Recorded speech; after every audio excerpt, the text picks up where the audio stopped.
ഞാൻ ഈ കറ്റാർവാഴത്തണ്ട് വെച്ചിട്ട് ഒരു സോപ്പ് ഉണ്ടാക്കാമെന്നാണ് വിചാരിക്കുന്നത്. അപ്പോൾ സോപ്പ് ഞാനിതിന് മുൻപ് ഉണ്ടാക്കിയിട്ടുണ്ട്. ഞാൻ മുൻപ് ഉണ്ടാക്കിയിരിക്കുന്നത് മഞ്ഞൾ വെച്ചിട്ടാണ്.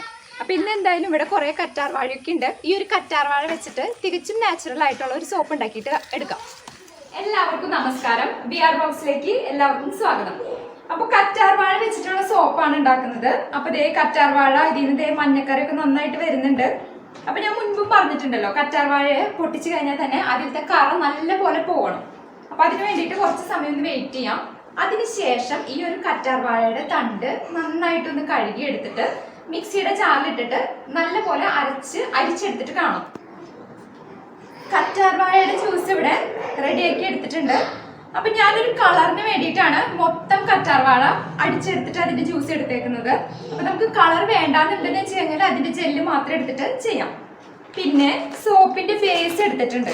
അപ്പോൾ ഇത് 1 കിലോന്റെ പാക്കറ്റ് ആണ്. അപ്പൊ ഇതിന് വരുന്നത് 180 രൂപയാണ് വരുന്നത്. അപ്പൊ ഇത് മൊത്തം ഞാനിന്ന് എടുക്കണില്ല, ഇതിന്റെ ഒരു പകുതി വെച്ചിട്ട് സോപ്പ് ഉണ്ടാക്കാന്നാണ് വിചാരിക്കണേ. അതുപോലെ തന്നെ സ്മെല്ലിന് വേണ്ടിയിട്ട് കറ്റാർവാഴയുടെ തന്നെ ഒരു എസൻസ് എടുത്തിട്ടുണ്ട്. അപ്പൊ ഈ ഒരു കുപ്പി വരുന്നത് അലോവേരയുടെ തന്നെ സ്മെല്ലാണ്. ഇത് 25 ഗ്രാമിന്റെ ഒരു ബോട്ടിലാണ്. ഇതിന്റെ വില വരുന്നത് 60 രൂപയാണ്. അപ്പോൾ ഇത്രയും ചേരുവകൾ മതി ശരിക്കും പറഞ്ഞാൽ സോപ്പ് ഉണ്ടാക്കി എടുക്കാനായിട്ട്. പിന്നെ സോപ്പ് പല രീതിയിൽ നമുക്ക് വേണമെങ്കിൽ ഉണ്ടാക്കിയിട്ട് എടുക്കാം. അപ്പൊ കറ്റാർവാഴ തന്നെ എടുക്കാം. ഇതിനകത്ത് കറ്റാർവാഴ, കുക്കുംബർ വേണമെങ്കിൽ ചേർക്കാം. അതുപോലെ തുളസി. നമുക്കറിയാലോ, നമുക്ക് ചുറ്റുമുള്ള നമ്മുടെ സ്കിന്നിന് സ്യൂട്ടബിൾ ആവുന്ന എന്ത് ചേരുവകൾ ഉപയോഗിച്ചിട്ട് നമുക്ക് സോപ്പ് ഉണ്ടാക്കിയിട്ട് എടുക്കാം. ഇനി ഇതെങ്ങനെയാണ് ഉണ്ടാക്കാന്ന് കാണാം. സോപ്പ് ഉണ്ടാക്കി തുടങ്ങാം. അതിന് വേണ്ടിയിട്ട് അടുപ്പ് കത്തിക്കാം.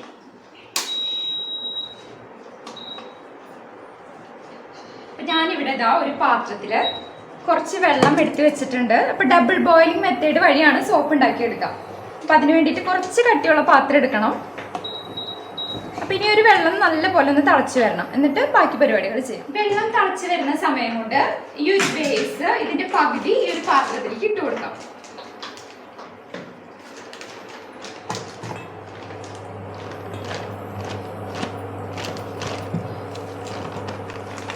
ഞാൻ പകുതിയും എടുത്തിട്ടില്ല കേട്ടോ അതിന്റെ, അതായത് ഒരു 1/4 ഭാഗത്തിനേക്കാളും കൂടുതൽ. അപ്പൊ ഈ ഒരു അളവിലാണ് ഞാൻ ഇതിന്റെ ബേസ് ഇവിടെ എടുത്തിരിക്കുന്നത്. അപ്പൊ ഇത് ഓൾറെഡി ഈ ഒരു ബേസ് വന്നേക്കുന്നത് ചെറിയ ചെറിയ പീസുകളൊക്കെ ആയിട്ട് തന്നെയാണ്. അപ്പൊ അതല്ലാന്ന് വെച്ച് കഴിഞ്ഞാൽ ഒന്നുകൂടെ ഒന്ന് ചെറുതാക്കിയിട്ട് ഇട്ട് കൊടുക്കാം. വെള്ളം തിളയ്ക്കുന്നുണ്ട്. അപ്പൊ ഈ വെള്ളം നന്നായിട്ടൊന്ന് തിളച്ച് വരുന്ന സമയത്ത് അപ്പൊ ഈ ഒരു പാത്രത്തിലേക്ക് ഇട്ടിരിക്കുന്ന ബേസ് ഇതിലേക്ക് ഒന്ന് ഇറക്കി വെക്കാം.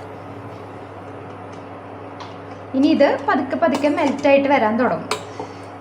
ഇത് ഇതേ ചെറുതായിട്ട് മെൽറ്റായി തുടങ്ങിയിട്ടുണ്ട്.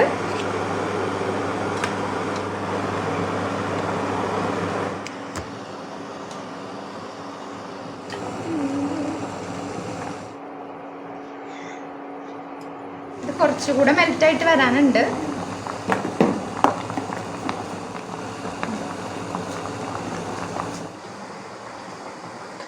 സോപ്പിന്റെ ബേസ് കംപ്ലീറ്റ് ആയിട്ട് മെൽറ്റായി കിട്ടിയിട്ടുണ്ട്. അപ്പോൾ ഇനി ഇതിലേക്ക് നമുക്ക് എടുത്തു വെച്ചിരിക്കുന്ന കറ്റാർവാഴയുടെ ജ്യൂസ് ഒഴിച്ചു കൊടുക്കാം.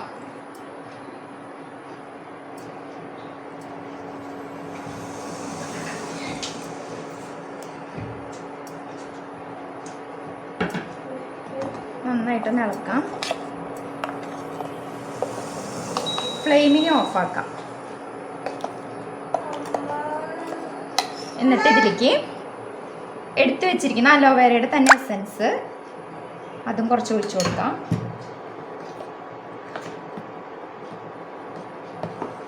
അതാ ഇത്രയേ ഉള്ളൂ സോപ്പ് ഉണ്ടാക്കുന്നതിന്റെ പരിപാടി. അപ്പൊ ഈ ഒരു സോപ്പ് സെറ്റ് ചെയ്യാനായിട്ട് ഞാനിവിടെ ട്രേ വാങ്ങിച്ചിട്ടുണ്ട്. അപ്പൊ ഈ ഒരു ട്രേയുടെ വില 120 രൂപയാണ്. അപ്പൊ നമുക്ക് വീട്ടിലൊക്കെ ഒന്ന് ഉണ്ടാക്കി ട്രൈ ചെയ്യാനാണെന്ന് വെച്ച് കഴിഞ്ഞാല് വല്ല പാത്രങ്ങളൊക്കെ ഒന്ന് ഉണ്ടാക്കി നോക്കാം. ഈ ഒരു ട്രേയുടെ ആവശ്യം ഉണ്ടെന്നില്ല, മതി. ഇനി പെട്ടെന്ന് തന്നെ ഇത് ഈ ഒരു ട്രേയിലേക്ക് ഒഴിച്ചു കൊടുക്കണം. നല്ല സ്മെല്ല് വരുന്നുണ്ട് കേട്ടോ കറ്റാർവാഴയുടെ ഒക്കെ.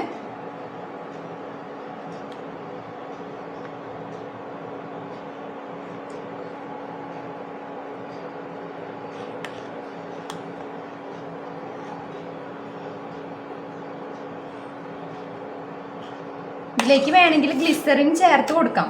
പക്ഷെ ഞാൻ ഇതിന് മുൻപ് ഉണ്ടാക്കിയിരുന്ന സമയത്ത് ഗ്ലിസറിൻ ചേർത്തിട്ടുണ്ടായിരുന്നു. അപ്പോൾ ഗ്ലിസറിൻ ചേർത്ത് കഴിഞ്ഞാൽ പിയേഴ്സ് സോപ്പൊക്കെ പോലെ തന്നെ നമ്മളതൊന്നും ഒരു തവണ ഉപയോഗിച്ച് കഴിഞ്ഞാൽ അതിൻ്റെ മുകളിൽ ഇങ്ങനെ കുറച്ച് ഈർപ്പം നിൽക്കുന്ന പോലെയൊക്കെ തോന്നും. അപ്പോൾ അതുകൊണ്ടാണ് ഈ ഒരു സമയത്ത് ഞാൻ ഇതിനകത്ത് ഗ്ലിസറിൻ സോപ്പ് ചേർക്കാത്തത്. ഈ ഒരു സോപ്പ് മിക്സ് ഞാൻ ഈ ഒരു 4 ട്രേയിലും ഒഴിച്ചു കൊടുത്തിട്ടുണ്ട്. അപ്പം എൻ്റെ അടുത്ത് ഇതേ കുറച്ചുകൂടെ മിക്സ് ബാക്കി വന്നിട്ടുണ്ട്. അപ്പം ഞാനിത് ഈ 2 പാത്രങ്ങളിലായിട്ട് സെറ്റ് ചെയ്തെടുക്കാന്നാണ് വിചാരിക്കണത്.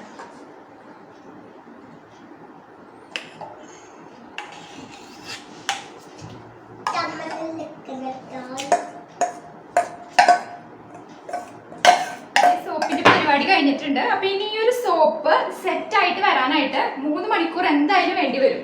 അപ്പൊ അതുവരെ നമുക്കൊന്ന് വെയിറ്റ് ചെയ്യാം. സോപ്പ് സെറ്റ് ആവാനായിട്ട് വെച്ചിട്ട് ഇപ്പൊ 10 മണിക്കൂറിന് മേലെ ആയിട്ടുണ്ട്.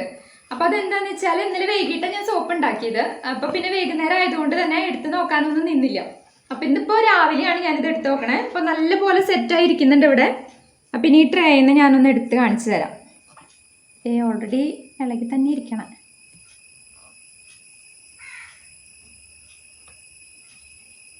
കണ്ടില്ലേ, കറ്റാർ വാഴയുടെ സോപ്പ് ഇവിടെ റെഡി ആയിട്ടുണ്ട്. സ്മെല്ലിനെ കുറിച്ച് പ്രത്യേകിച്ച് പറയേണ്ട കാര്യമൊന്നുമില്ല, കറ്റാർ വാഴയുടെ സ്മെല്ല് തന്നെയാണ്.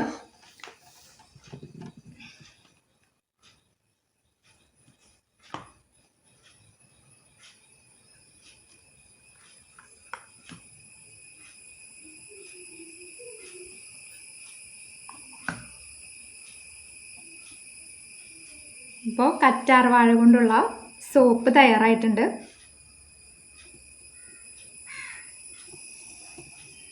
ഇപ്പം 4 ഷേപ്പിലുള്ള കറ്റാർ വാഴ സോപ്പ് ഞാനിവിടെ തയ്യാറാക്കി എടുത്തിട്ടുണ്ട്. പിന്നെ ഇതിൻ്റെ കുറച്ചുകൂടെ ബാക്കി വന്നത് ഞാൻ ഈ ഒരു പാത്രത്തിലാക്കി വെച്ചിട്ടുണ്ടായിരുന്നു. അപ്പം അതാ അതും സെറ്റായിട്ട് കിട്ടിയിട്ടുണ്ട്. ഇനി ഈ ഒരു സോപ്പ് ഞാനൊന്ന് ഉപയോഗിച്ചുകൂടെ കാണിക്കാം.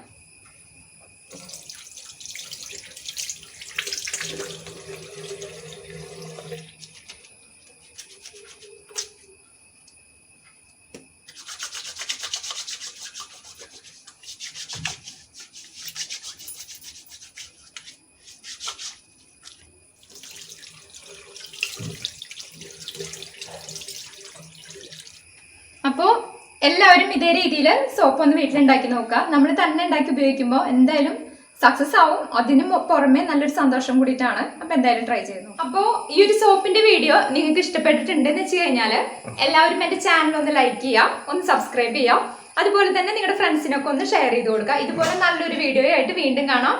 അപ്പോൾ ബൈ.